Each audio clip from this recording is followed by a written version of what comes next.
TV. Gusana ibyangiritse. Mbifurije kugira ibihe byiza, umugoroba mwiza. Ikaze mu makuru y'umugoroba y'aka kanya ku minsi 19 z'ukwezi kwa gatanu umwaka no 2024 kuri TV yanyu Gusana ibyangiritse mu ndimi z'amahanga ni Mind TV.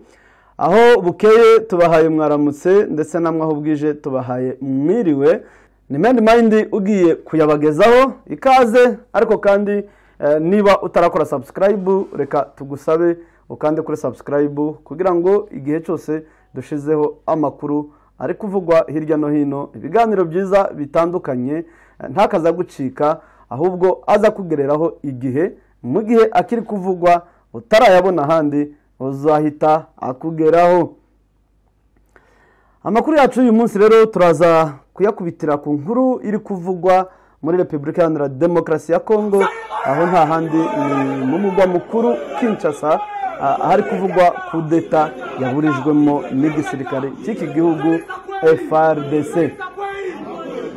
Amakuru yamaze kugera muri studio za Mind TV nuko mu rukerera rw'uyu munsi ku minsi 19 n'iyinga haje kuba kudeta yaje kugaragara mu ngo zibiri zitandukanye, haba muri presidence ndetse no mu rugo rwa Vital Kamerhe, akaba ari ministre wungirije w'intebe ndetse akaba ari nawe ministre w'ubukungu muri kiriya gihugu cya Repubulika ya Demokarasi ya Kongo. Amakuru dukesha ibinyamakuru bitandukanye muri iki gihugu ndetse n'inkuru dukesha ikinyamakuru cya BBC cyandika nuko mu itangazo ryaje gushirwa hanze n'umuvugizi wa gisirikare w'iki gihugu cya Kongo, General Sylvie Ekenge, yamaze gusohora itangazo yacishije kuri televiziyo y'igihugu RTNC ko igisirikare cya FARDC cyangwa se cy'iki gihugu cya Kongo cyaje kuburizamo kudeta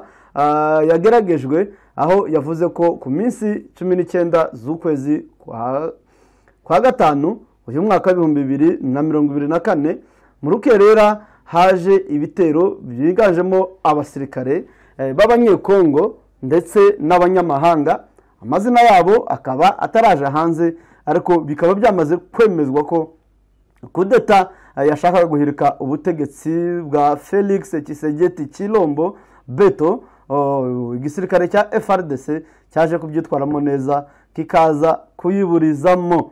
République démocratique du Congo porte à la connaissance de l'opinion nationale et internationale qu'une tentative de coup d'État a été étouffée dans l'œuf par les forces de défense et de sécurité. Cette tentative a impliqué des étrangers et des Congolais. Ces étrangers congolais ont été mis hors d'état de nuire, leur chef y compris. Ikindi yaje gutangaza nuko yavuze ko abasirikare baje kugaba ibitero mu rugo rwa Vital Kamerhe. Uyu nguyu reka tubabwire ko nubundi ari mu ishaka rimwe na Felix Tshisekedi Tshilombo.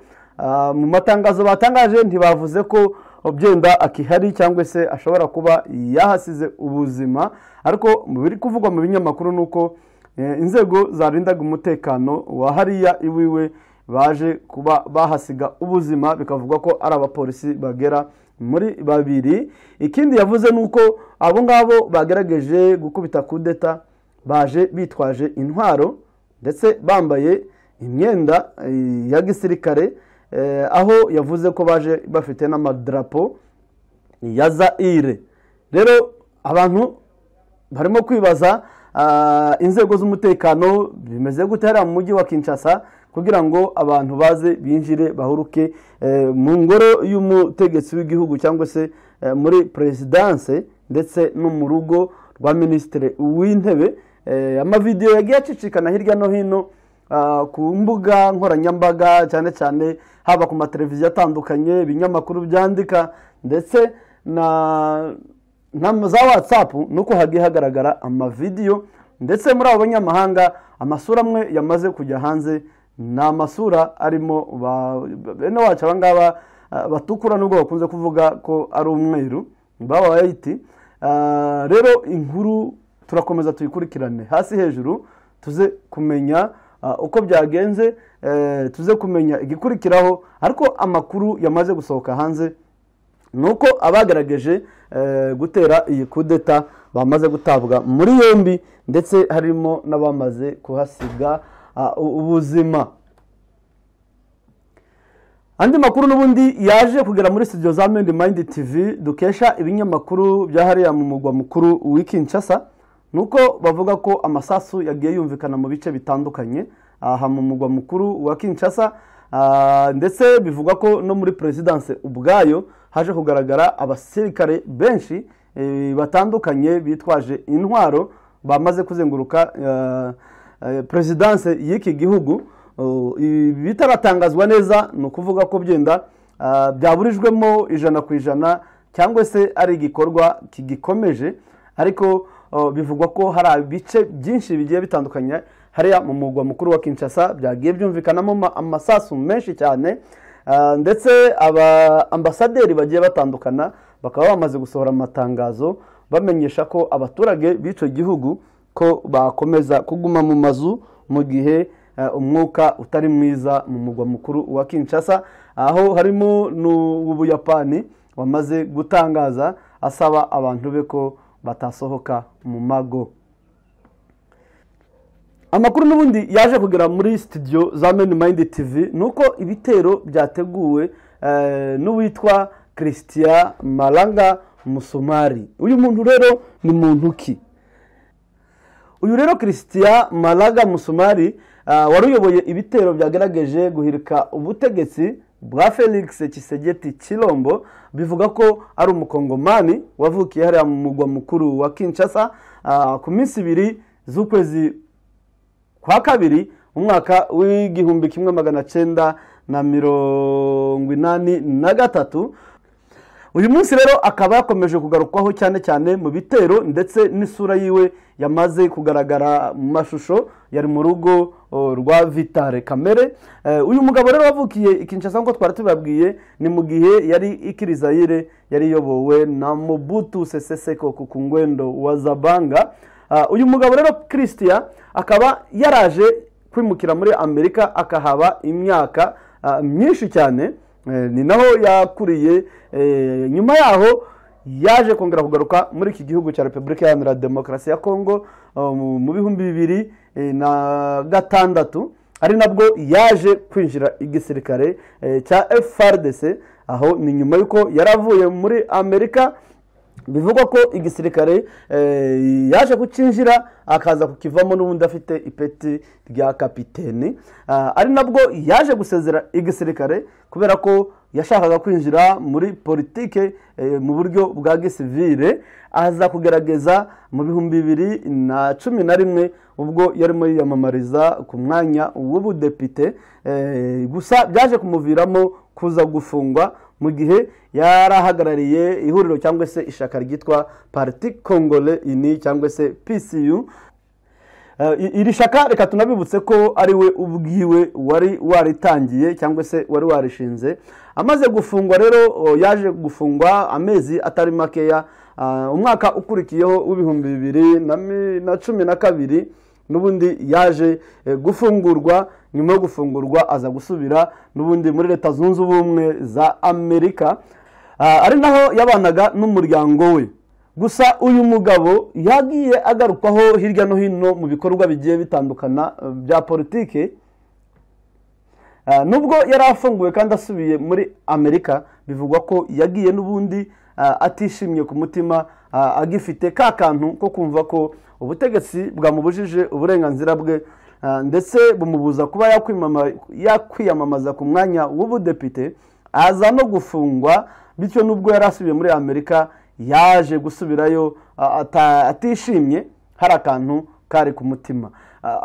Bikomeje rero mu bihumbi 2017 ku minsi 17 z'ukwezi kwa gatanu, uyu Christian Malanga Musumari n'ubundi yaje gushinga guverinoma yo mu buhungiro, ni ibintu tutari tumenyereye ariko twagiye tubibona ku batavuga rumwe n'ubutegetsi bw'igihugu cy'u Rwanda aribo bakunze gukora nk'ibi ngibi. Uyu musumari nawe rero yaje gushinga guverinoma ayishingiye hariya i Buruseli mu gihugu cy'Ububirigi, aza kuyita Nouveau Zaire. Iri zina rero riza guhura cyane cyane n'ibitero byagabwe uyu munsi, aho abagabye ibitero baje cyane cyane kugenda bagaragara mu myambaro n'amadarapo ya Repubulika ya Zaire nk'uko babivuga, baririmbaga Nouveau Zaire. Nuvuga ngo kuva mu 2017 nyuma yaho yaramaze gushinga iyi guverinoma yo mu buhungiro, uyu mugabo Christian Malaga Musumari yaje gusa nkaho atongeye kugaragara ku mbuga nkoranyambaga cyangwa se mu bikorwa bya politike bigiye bitandukana, aho yahise yinjira mu bucuruzi bw'amabuye y'agaciro, aho kenshi amakuru yagiye atugeraho yagiye akorana n'abanyamerika, ariko cyane cyane akaba yaratuye mu gihugu cya Mozambique, aho yambukaga muri Kongo gushaka amabuye y'agaciro, ariko cyane cyane ugasanga ibirindiro by'ubucuruzi bwiwe abukorera hariya mu gihugu cya Mozambique. Bivugwa ko rero ibitero cyaje kugabwa kuri uyu munsi ari we wari kiyoboye, bityo rero urumva ko kuva agerageje kwiyamamaza no kwinjira mu butegetsi bw'iki gihugu bitakunze. Uyu munsi rero yaje kugaragara mu mashusho mu rugo rwa Vitale Kamere, minisitiri w'intebe wungirije ndetse akaba na minisitiri w'ubukungu, aho amakuru atugeraho nuko igisirikare cya FARDC cyangwa se cya Repubulika Iharanira Demokarasi ya Kongo cyaje kubihagararamo neza kikaburizamo iyo kudeta yari yateguwe kuri none mu gicuku cy'uyu munsi tuvugana ku minsi 19. Amashusho yamaze kujya hanze nuko ibinyamakuru bitandukanye biri guhamya ko wari uyoboye ibi bitero Christian Malaga Musumari ashobora kuba yahasize ubuzima. Ariko icyatunguye abantu kiri no gucicikana hirya no hino ku mbuga nkoranyambaga nuko iyi kudeta yagaragayemo abantu bafite uruhu rutari uru rwacu, rutari rw'abirabura, ndetse n'amashusho yamaze kugaragara hari abambaye amateni afite amadarapo y'ibihugu bikomakomeye. Kishusho yagiye icicikana harimo abari bafite imyenda ifite drapo za Amerika, ariko mu gihe umuvugizi wa leta cyangwa se wa gisirikare atagize icyo abivugaho.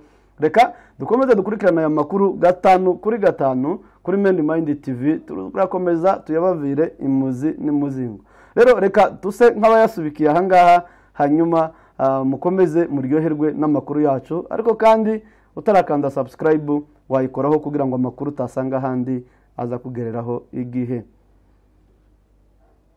Ingeta! Brothers and sisters, the time has come of our time.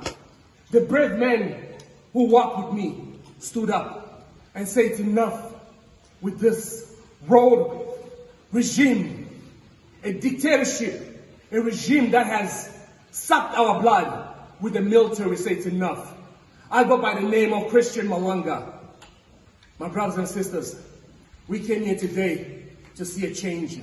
We acted as a change. Okay? We can't do this alone. We're sick and tired of our politicians. My brothers and sisters, the time has come for us to stand up. Stand up where we are.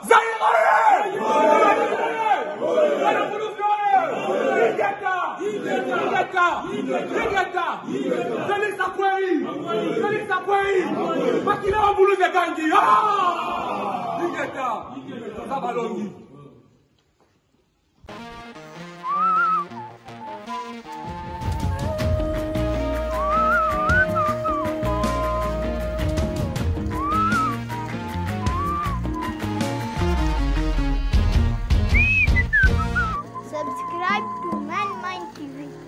Gusana ibyangiritse.